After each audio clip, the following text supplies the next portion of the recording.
They taught us a simple story. One man, one proclamation. Slavery ends.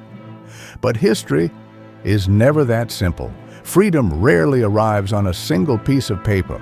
This is the story of the people, the battles, the markets, and the laws that broke the chains. Not just Lincoln, not just the White House. 1,000 hands, 1,000 voices, 1,000 escapes. Long before armies marched, people fled. They left at night. They crossed rivers. They hid in forests.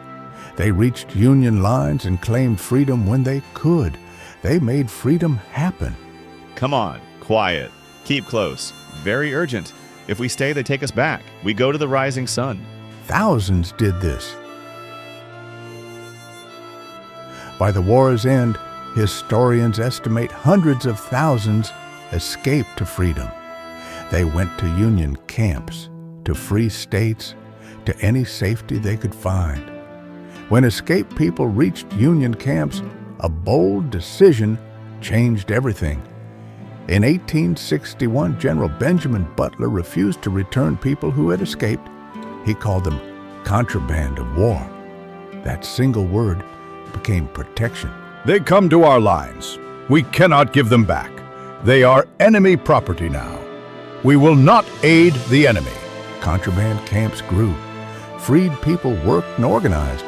They told soldiers what they knew about the land and the enemy.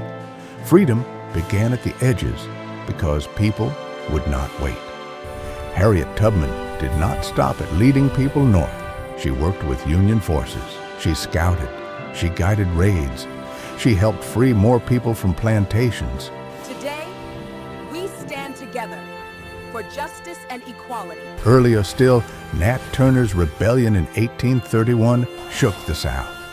It spread fear. Laws tightened. But it also showed the world enslaved people would resist. That resistance made the system fragile. This mass self-emancipation, people refusing to accept bondage, changed the war. It changed the army. It forced political choices. A distant cannon boom marks the shift. When the Union began to accept black soldiers, everything changed. Men who had been enslaved now wore uniforms. They fought, they bled, they died. They proved their claim to freedom on the battlefield.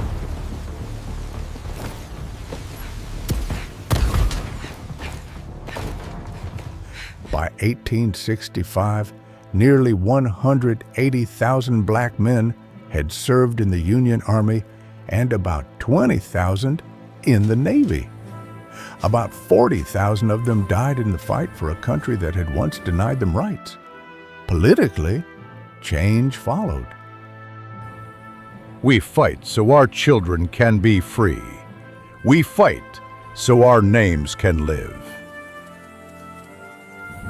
In April 1862, Congress passed compensated emancipation for Washington, D.C. That law paid owners and freed more than 3,000 people. It was a legal crack in the wall. Then came the Emancipation Proclamation on January 1st, 1863.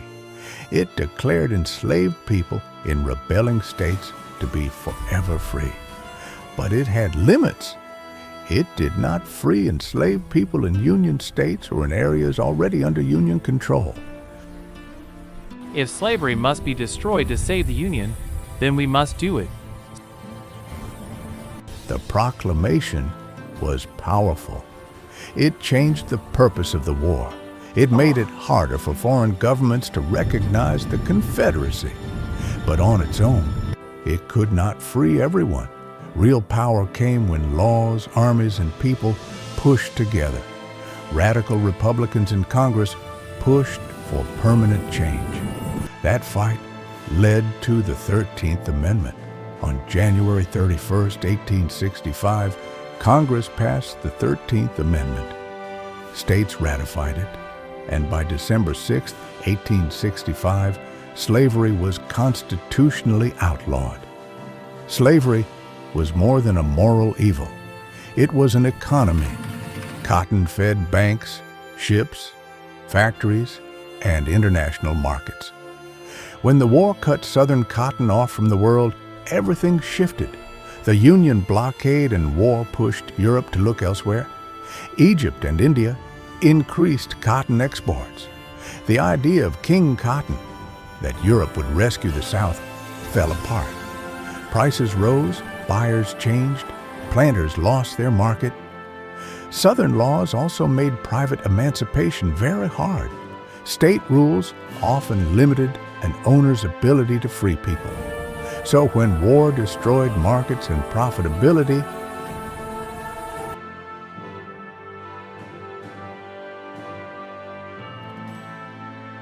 the plantation system could not recover. Armies moved through the fields. Planters could not revive the old order. Even after the proclamation, some places still held people in bondage. The news had not reached them. The Confederacy had not surrendered everywhere. On June 19, 1865, at Juneteenth, Union forces announced freedom in Galveston, Texas. Conclusion. This changes everything we thought we knew. This document reveals truths we've overlooked for too long. It's hard to believe history could be so different from what we were taught. And I don't understand what this means for us. Are you saying we have to leave? For many people there, freedom arrived months or years late. They told us we were free. They told us we were free. We cried.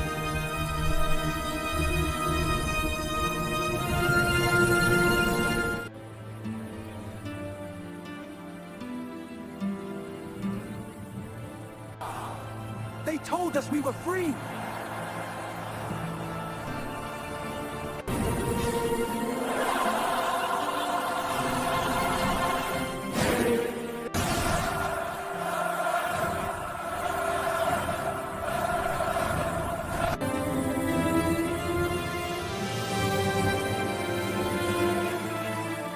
We danced.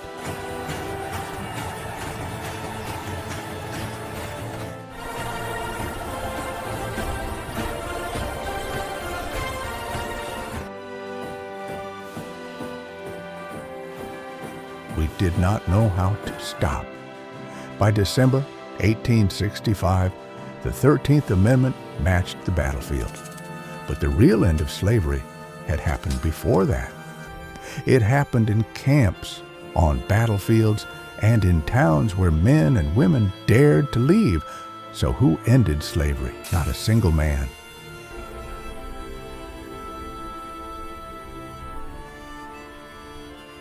Not a single document.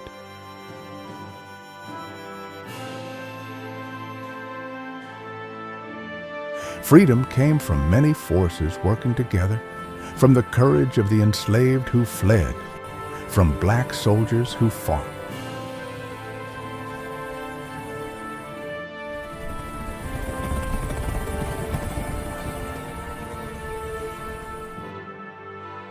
From political leaders who wrote law, from markets that changed, from the moral pressure of people who would not stay silent. Learn more. Read the letters of those who escaped. Visit a museum. Teach Juneteenth as part of American history. Talk with your neighbors about the full story, not the simplified myth. Support organizations that preserve this history and help communities still affected by its legacy. Freedom was not given. It was made by people, by laws, by battles, and by history itself. Remember them.